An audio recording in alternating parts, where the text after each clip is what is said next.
Oi, meu nome é Janine Abrantes, estou no terceiro período do curso de farmácia na Faculdade São Francisco Paraíba, a pedido do meu professor Anderson, da disciplina Fisiologia Humana. Vou falar sobre as glândulas suprarrenais ou adenais. Primeiramente, qual é a função dessa glândula suprarrenal? A função mais exclusiva da glândula suprarrenais é a capacidade de responder os estresses. Esses têm o propósito mais primordial de nos ajudar a evitar o perigo e, portanto, a prolongar a nossa vida útil. No entanto, a glândula suprarrenal também está envolvida em aspecto mais abundante, mais igualmente importante de nossa vida cotidiana. Bom, a glândula suprarrenais, ela fica localizada acima dos dois rins. Ela possui diferença quanto ao formato. A do lado direito apresenta um formato triangular. Já no lado esquerdo, assemelha-se a uma meia-lua. Cada glândula mede 4 a 5 gramas, são bastante pequenas. Essa glândula são glândulas endócrinas, responsáveis pela produção de importantes hormônios, tais como a adrenalina e noradrenalina, que atuam em vários órgãos e participam do funcionamento do organismo. Cada glândula possui duas porções. Uma porção mais externa ou mais periférica, que é chamada de córtex suprarrenal. É como se fosse uma casca. É o que envolve a suprarrenal. A outra porção, ela é mais interna, ela é mais central. Vou dar um exemplo, é como se fosse o miolo. O miolo. Então, a medula e o córtex suprarrenal, ela possui funções diferentes também. Ela produz hormônios diferentes, enquanto a medula da suprarrenal produz hormônios que são chamados de catecolamina, que são adrenalina e noradrenalina. O córtex suprarrenal produz hormônios esteroides, chamados de corticosteroides. Vou falar um pouco mais sobre os hormônios do córtex suprarrenal. Primeiro, são os hormônios corticosteroides.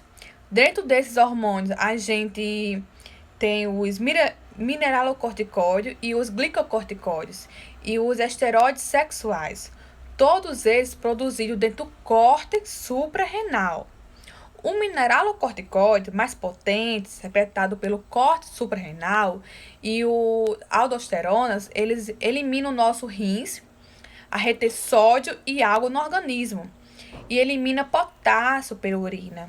Essa função ajuda a controlar a pressão arterial do nosso organismo, já que elas estão relacionadas com o controle de líquido, de água dentro do corpo e regula também o equilíbrio.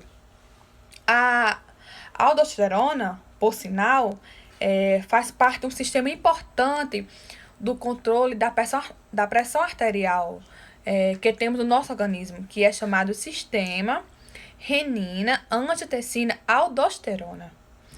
O principal glicocorticoide que o córtex suprarrenal produz é o cortisol. A secreção do cortisol acontece quando o córtex suprarrenal ele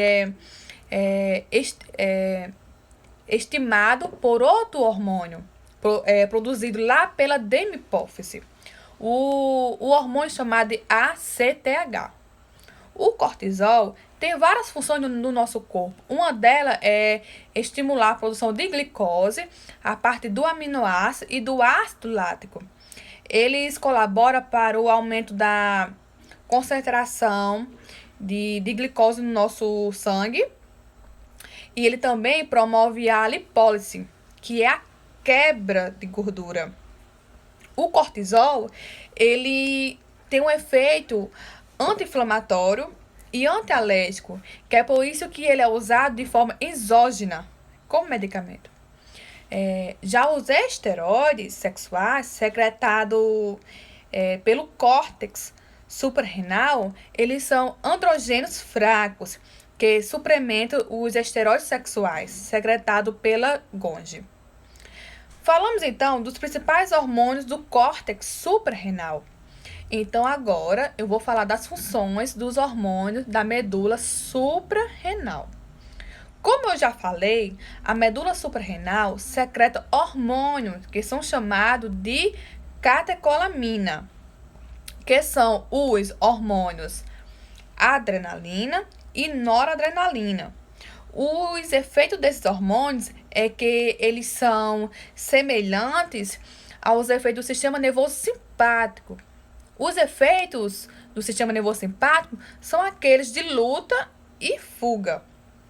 Sim, a medula suprarrenal é nervada por neurônios simpáticos e os órgãos da adrenalina e da noradrenalina incluem o aumento da glicemia, do ácido gráfico no sangue e do aumento da frequência cardíaca e do débito cardíaco e a vasodilatação dos coronários e do aumento da frequência respiratória. Esses hormônios, então, adrenalina e noradrenalina e o cortisol, são hormônios que são produzidos no nosso organismo em situação de estresse. As principais doenças das suprarrenais são, vou falar sobre algumas, o câncer na glândula suprarrenal. Tem 2 tipos de tumores, podem atingir as suprarrenais. Os adenomas do córtex suprarrenal, na maioria, são tumores benignos. O câncer cortical suprarrenal, muitas vezes, os sintomas são relacionados com a pressão que o tumor exerce sobre o outro órgão. Outra doença é insuficiência adrenal, condição em que o córtex adrenal não produz os hormônios esteroides em quantidades adequadas. Os sintomas dessa doença são fadiga, fraqueza muscular, redução de apetite, náusea e perca de peso. Outra doença é a síndrome de Cushing, eu acho que é isso que se fala, causada pela produção excessiva de cortisol, devido à presença de um tumor no glândulo ou problema na hipófise. Os sintomas são ganho de peso, má cicatrização da pele, braços e pernas finas, acúmulo de gorduras abdominais e osteoporose. Outra doença de insuficiência adrenal crônica. Ocorre quando a suprarrenal não consegue produzir os seus hormônios em quantidades adequadas. E os principais sintomas são mancha escura na pele, fadiga, cansaço muscular, falta de apetite, desidratação, vômito e diarreia. Vou falar sobre a zona do córtex adrenal. São 3 zonas. Zona glomerulosa, que secreta cortisol, zona fasciculada, que secreta glucocorticoide, zona reticulada, secreta os hormônios androgênios. A glândula suprarrenal é eliminada por 3 artérias: a artéria suprarrenal superior e um ramo da artéria frênica inferior e a artéria suprarrenal média, que se ramifica diretamente da artéria abdominal. Quanto ao fornecimento de nervos, as glândulas suprarrenais são inervadas pelas fibras simpáticas da medula espinhal torácica. Então é isso. Muito obrigada e até a próxima.